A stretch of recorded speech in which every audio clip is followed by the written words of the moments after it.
So in last part of the lecture one, we talked about the focus of economics, challenges and distribution network models of different economies. So in this part, we'll talk about how an economy is organized. So one issue which has affected the history of mankind the most has been the point of contention was how a production process in an economy should be organized. Should the production of goods and services completely depend on the government, or is it to be done by the private sector? Or alternatively, it can be mix of both state and government. So depending upon the particular dominant view of the time in that particular country, different forms of production patterns evolved, and the different economic systems finally came up, providing the alternative ways of organizing an economy. So there are three models of economic system, which is capitalistic model, state economy, and mixed economy. Now we see these three just didn't came at the same time or didn't come out of blue. So these three were the result of evolution of defining the economic evolution of economy and defining how an economy should be organized. So the first came the capitalistic economy. So the capitalistic economy was based on the principles of Adam Smith. So then came after the as a response to the capitalist economy, then came the state economy, and then we had the mixed economy. So it was more or less like one came after the other. So it was a purely evolutionary process. Now first we'll talk about the capitalistic economy. So capitalistic economy originated from the classical economics based on Adam Smith's The Wealth of the Nations. So fundamental point of Adam Smith was people work better for when there is a selfish self-interest involved. So what Adam Smith says is, I will have more productivity if I work for myself rather than ask to work for someone else, right, for the benefit of others. So if there is something, and if I work a lot, and if I'm going to get the complete benefit, I'll work much better, and there's a higher productivity, rather than asking me to work and the benefit will go to somebody else. So that was the core point that Adam Smith believed in. So on the basis of that, what he said was, the ultimate idea of economy, any economy, is to improve its efficiency and to increase its potential.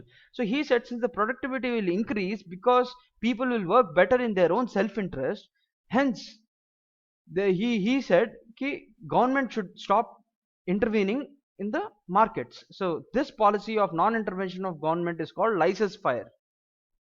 And then he said, people, since the government will not intervene in the market and government will not produce the products, the people will rise up to supply for the demand, and then there will be a division of labor.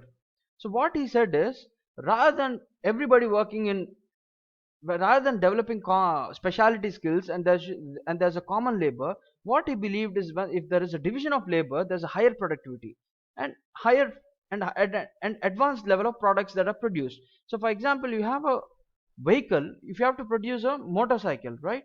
So you'll have different parts. So if a person is skilled in producing a tire, he produces a tire, and he produces that tire at a higher productivity, because he's skilled in that area, right, at a higher productivity at a faster time.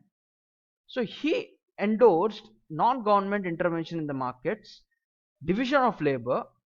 And now, since the government is not there to set the prices, who is going to set the prices? It is going to be the invisible hand, which is what he called as an invisible hand. So invisible hand is nothing but the price mechanism, which is determined by the market, which we discussed, if you remember, in the market system when we talked about distribution networks. So now this is increasing.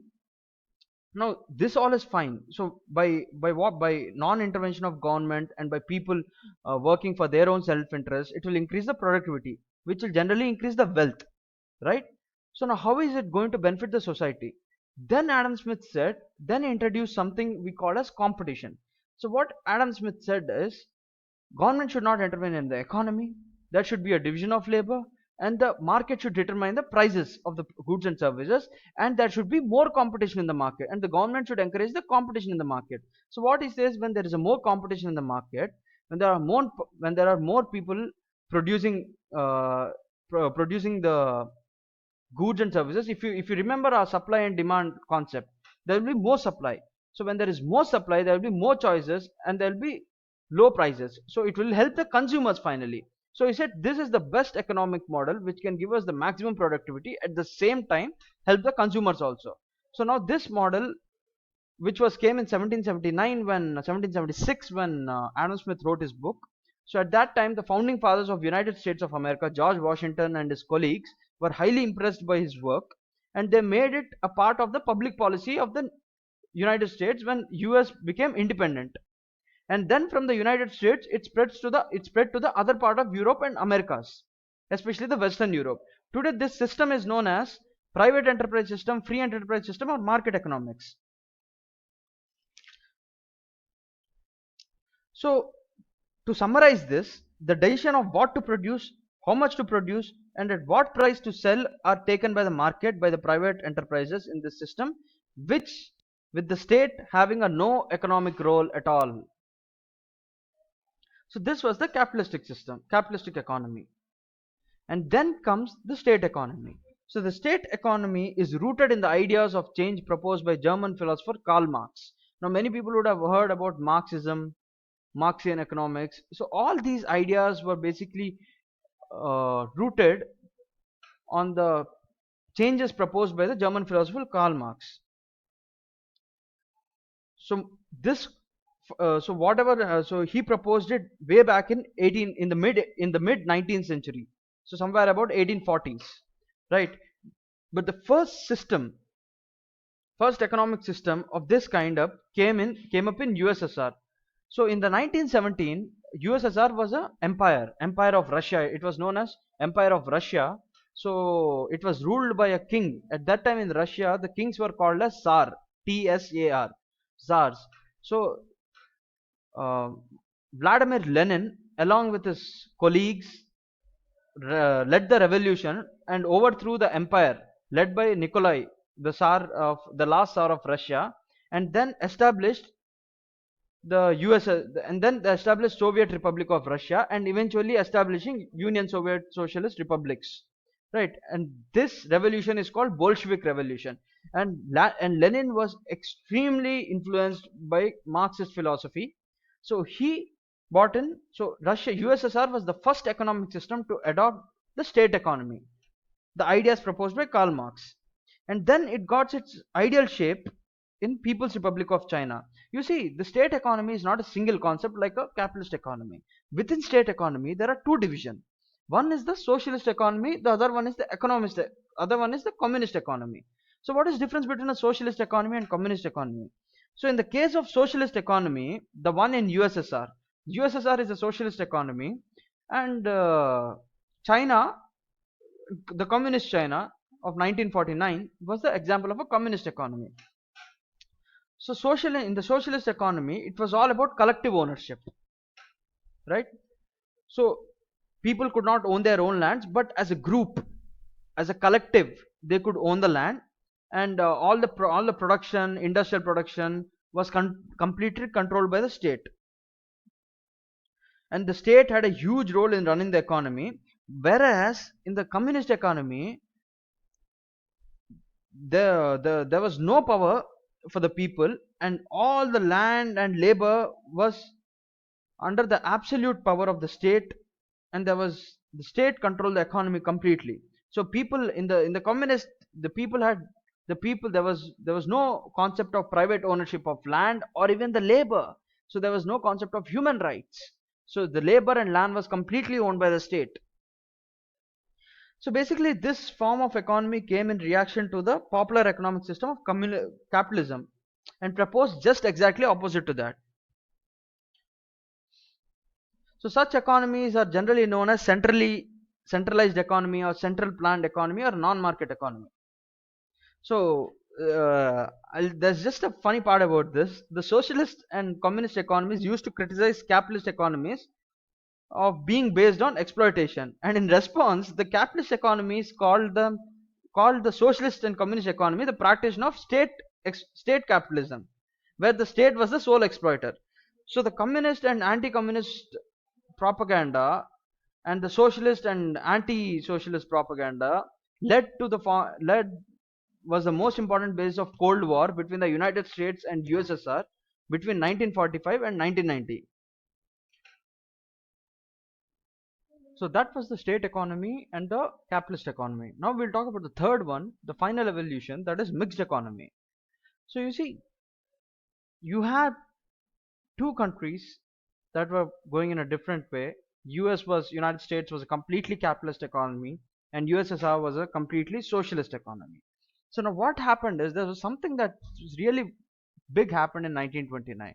So there was this huge stock market crash in the United States, which triggered the recession, the one we had in 2008, which triggered a recession in 1929, which led to the huge unemployment, downfall in demand, and economic activities and lockouts of industrial enterprises.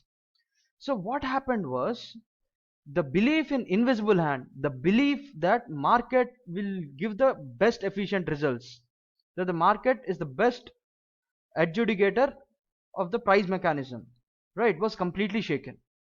So the fact that the market, so the fact that the Smithsonian ideas, the ideas proposed by Adam Smith, could not check the crisis, deeply shook the confidence within the Smithsonian ideas. So so this crisis required a new response.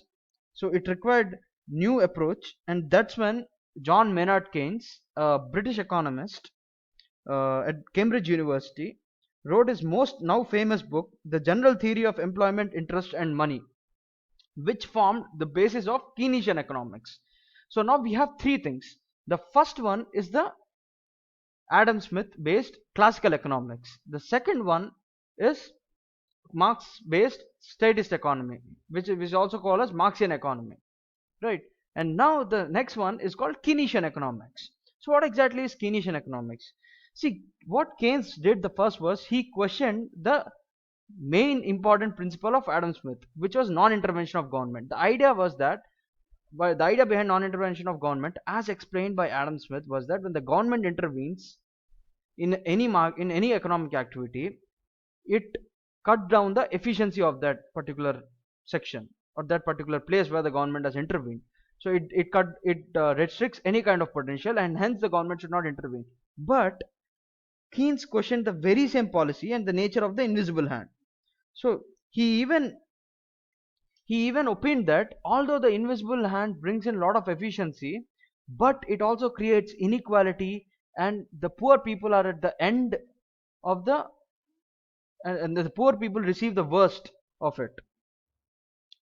So what actually John Keynes said was, due to the capitalist economy, due to the complete market system, if you remember, in the capitalist economy back then, before 1929, everything in the US, healthcare, roads, your infrastructure, your electricity, literally everything was completely private.